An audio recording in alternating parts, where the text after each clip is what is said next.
Hello, dear students, good morning. Students, let's start reading the remaining part of this chapter number 2nd. Yes, students, we had started learning the second passage at this page. Okay, and we got the explanation related to the sentences as included in it. I would like to give the translation also, so that some students who couldn't be able to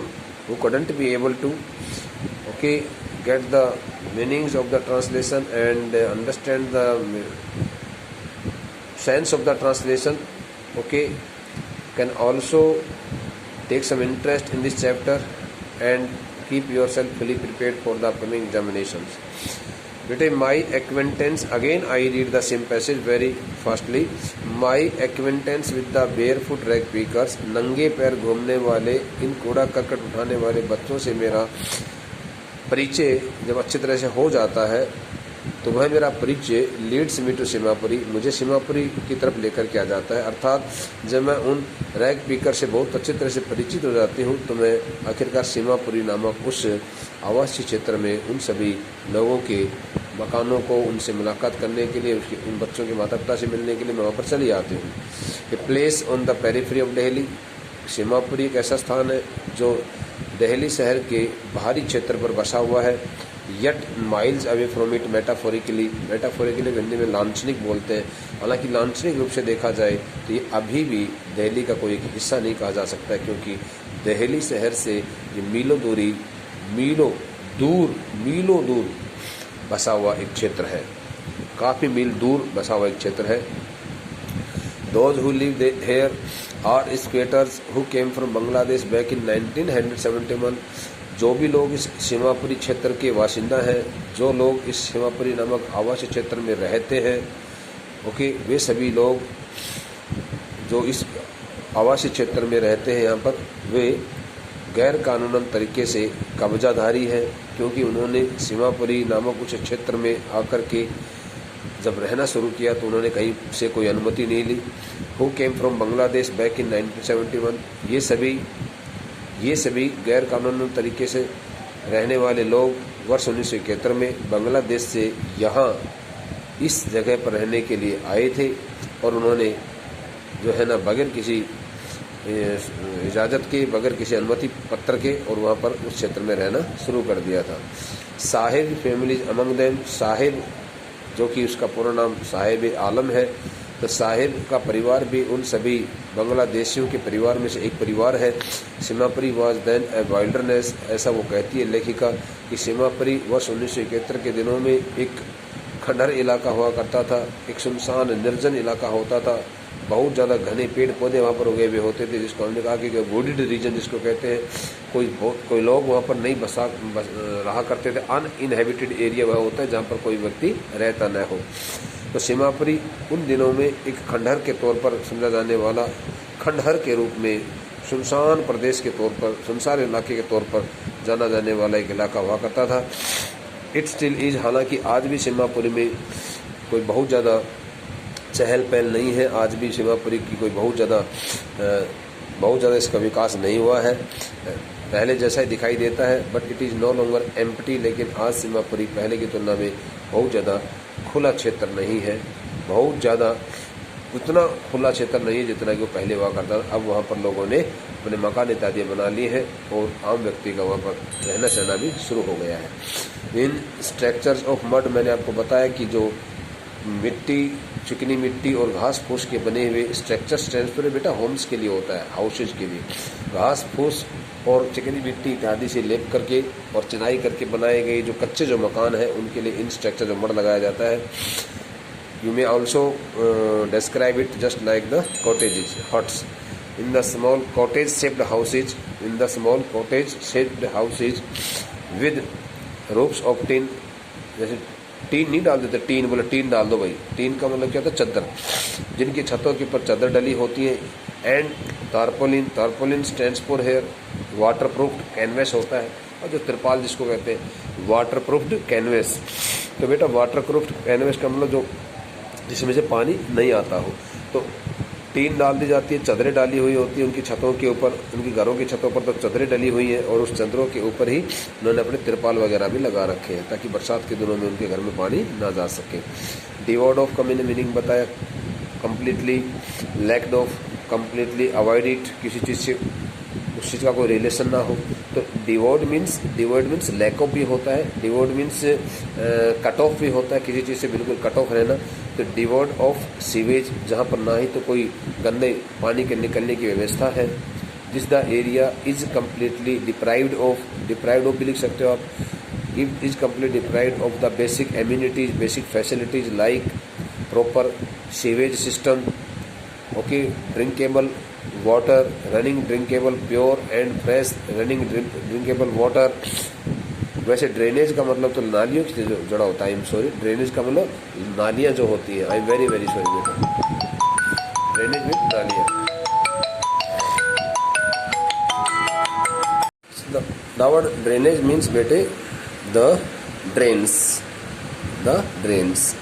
okay, जिनको नालियाँ बोलते हैं। I had really made a blunder.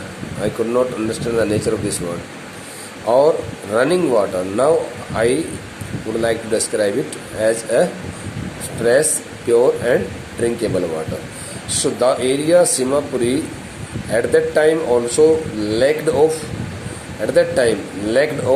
all basic amenities including sewage system, drainage system and pure drinkable water. Okay. So there in such kind of area which could be called a slum area live 10,000 rag pickers. The author says that in this area 10,000 rag pickers are the inhabitants of this area. In this area 10,000 people live there, okay, in such kinds of hard conditions.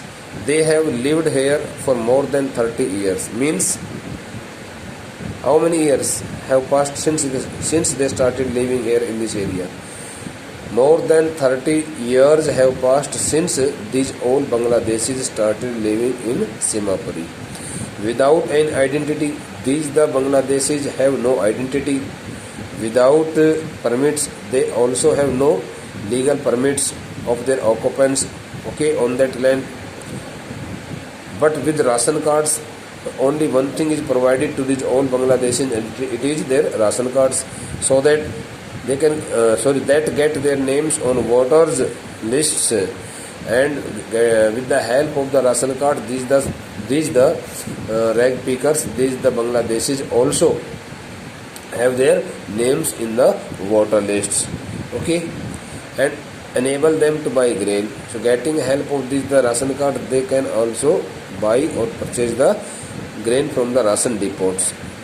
Food is more important for survival than an identity, because to see it is quite a truthful fact that the people living in Simapuri area, okay, need not get any kind of identity, need not get any kind of identity card, but they still need, especially in those days, they needed only one thing, and that was food, because they had come there only to survive themselves in the world. They had lost their everything, each and everything, okay, caused by the natural disaster, natural tragedy, heavy floods, and nothing was left for their survival. That's why they had to migrate from Bangladesh to India, and their main objective of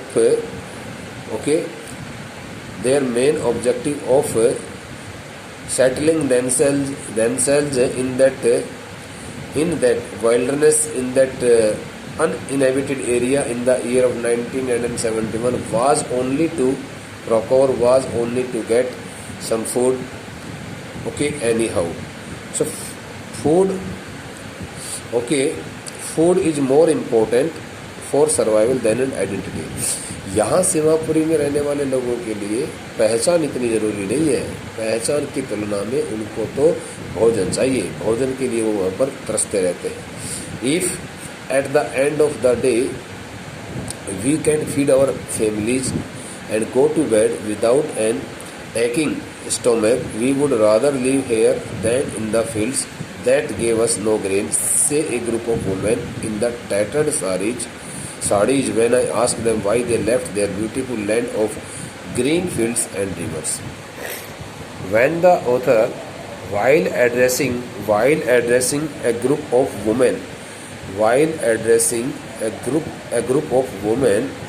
okay, hailing from the rag pickers belonging to the rag pickers families, the author asked them why they had left their beautiful lands and homes in Dhaka.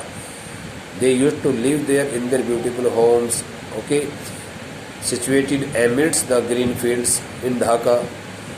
Why they had started living here in such kind of odd conditions, hard conditions. So the reply was very fantastic. It was really very impressive reply and heart-touching reply also. What was the reply? That the group of women replied that if at the end of the day they, now I would like to change it into in that speech, they could feed their families, if they could get enough food to fill up, to satisfy the hunger of their families and go to bed without an aching stomach, and if they retired for their bed, if they go to bed means sona, if they took a sound sleep, if they got a sound sleep, or if they had a sound sleep without any pain in their stomach, they would rather live there than in the fields that gave them no grain. They would not like to go back to their country. Instead, they would like to remain here. उन्होंने ऐसा कह दिया कि हम यहीं पर रहना चाहेंगे. हम वहाँ क्या करेंगे? जिन खेतों ने हमें कुछ दिया ही नहीं, जिन खेतों ने हमें तबाह कर दिया, जिन खेतों में से सब कुछ उजड़ गया था, उन खेतों में हमको हमारे पास कुछ बचा नहीं था, तो हम क्यों वापस वहाँ पर जाना चाहेंगे? और हम यहाँ पर सॉरी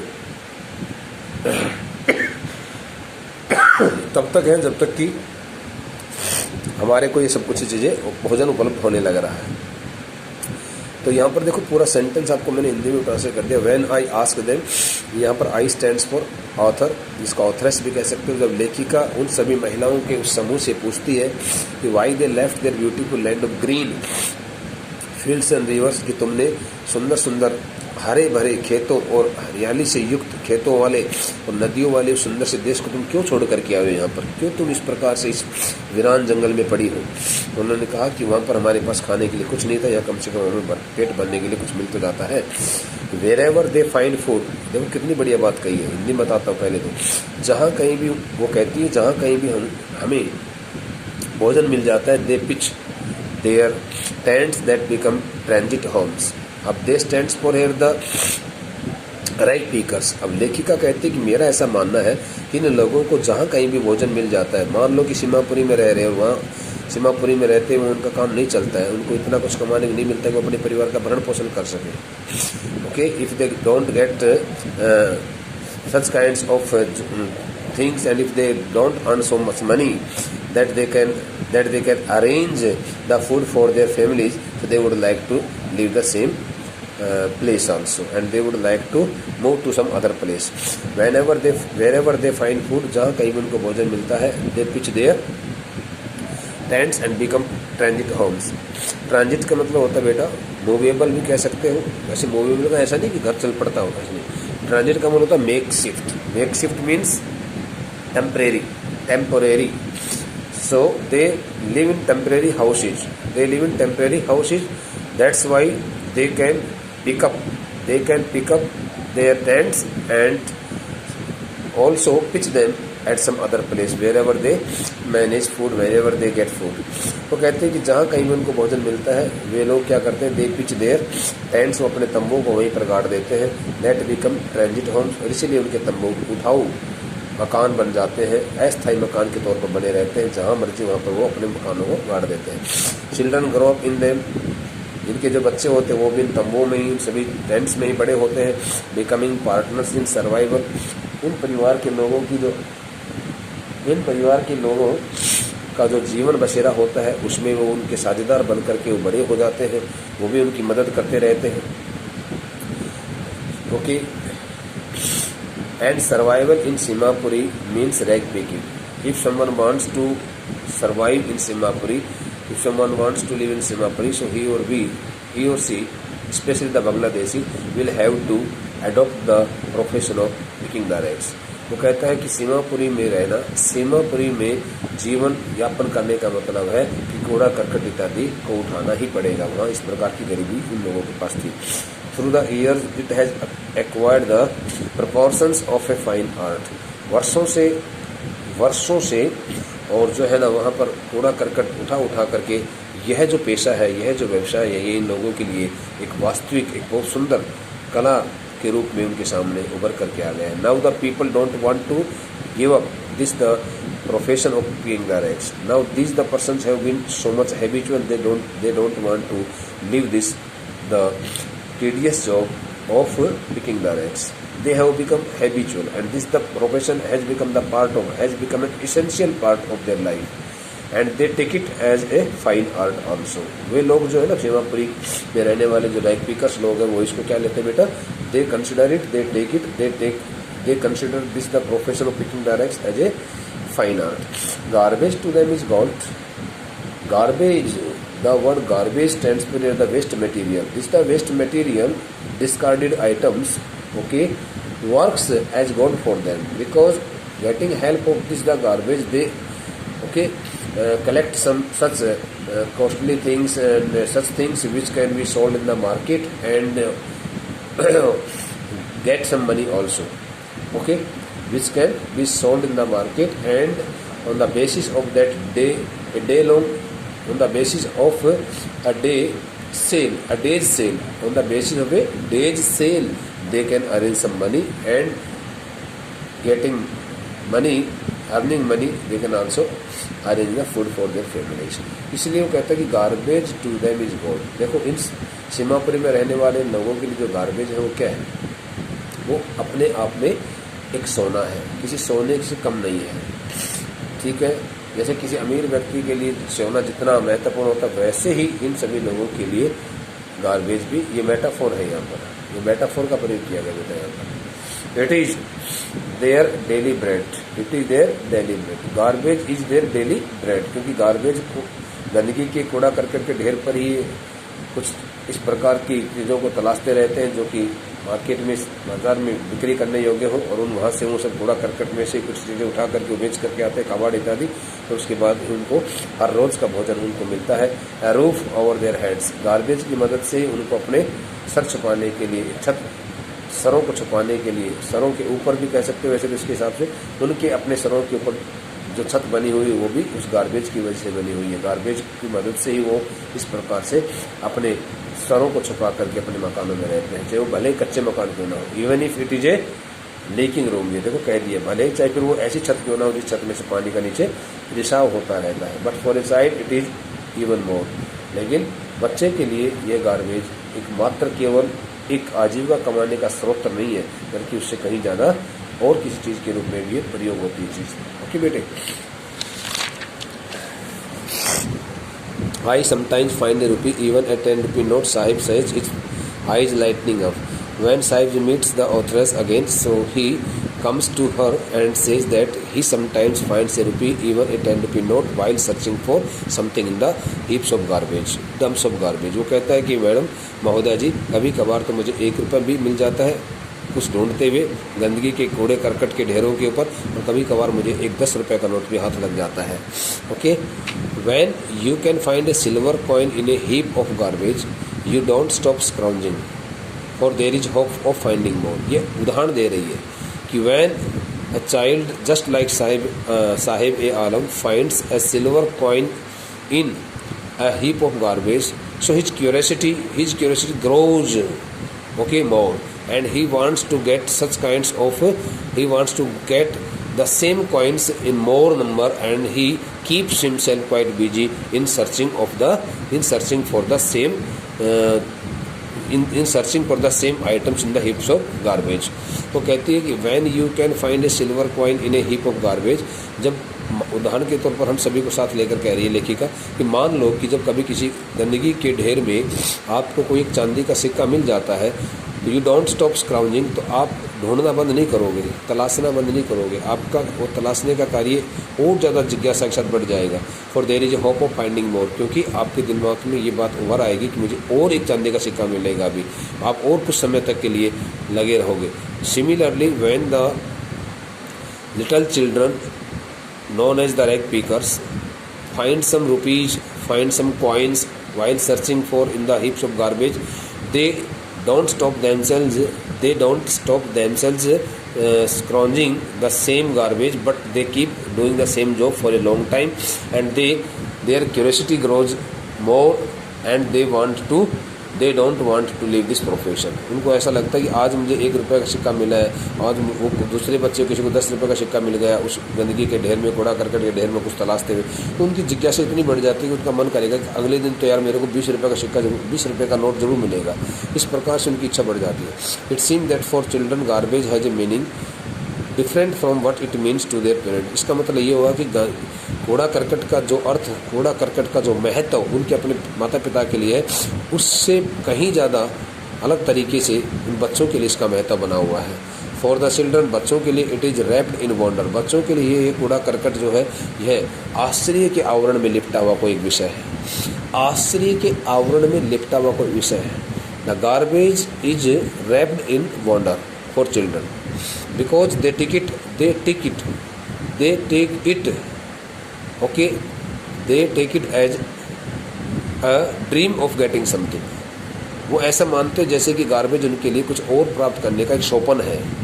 वो सोचते रहते हैं कि आज कूड़ा करकट में हमें 1 रुपये मिला है, आने वाले अगले कल के दिन या उससे अगले दिन हमें कुछ ना कुछ मिलेगा।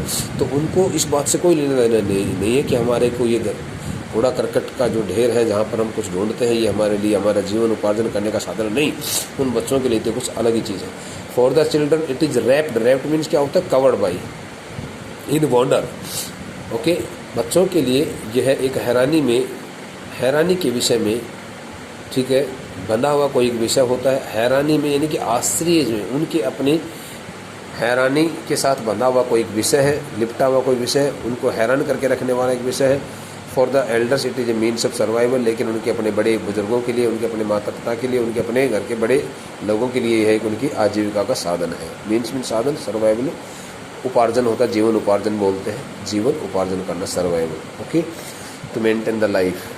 ओके, तो इस तरह से बेटा ये हमने एक पैसेज यहाँ तक पढ़ा है और एक पार्ट अभी अलग किसका रह जाता है, इस पार्ट को भी कंप्लीट करेंगे। तो ये अगला एक लेक्चर और लगेगा इसको पढ़ाने में। ओके बेटा, so up to here you should get benefit of this whole translation and the explanation also. Try your best to go through the chapter right from the first sentence till this one, survival, and you will also get some important information, and you will also be able to know about the meanings of these all sentences on your part if you take the senses of these all sentences by yourself. Okay bete, I would like to provide you the questions based on different extracts concerning to the chapter number 1 and chapter number 2, maybe today or maybe in the maybe today or tomorrow. It depends on time and situation. Okay beta, so keep yourself connected to this lecture. Thank you.